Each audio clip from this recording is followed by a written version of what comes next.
I feel ready to go another 9 innings.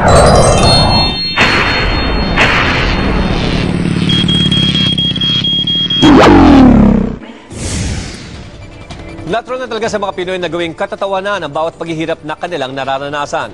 Naritong ilan sa mga bumidang litrato sa mga social networking sites gaya ng Facebook tungkol sa nagdaang ulan at baha. Dahil walang tubig, napilitan ng ilang residente na gamitin ang baha para maglaba. Ang ilang bata naman, tuloy pa rin ang kaadikan sa Dota kahit lubog sila sa baha. Habang ang ilan nag-enjoy na lang sa pag-surf sa baha gamit ang plywood.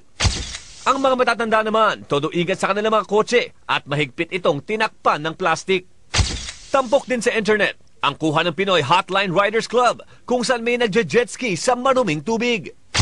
Ang lalaki namang ito, todo get-up na naka-diving suit, diving helmet at payong pero wala namang baha. Laging handa, ika nga. Ready din sa baha ang asong ito na dinikitan pa ng mga empty bottle para madaling makalutang sa tubig.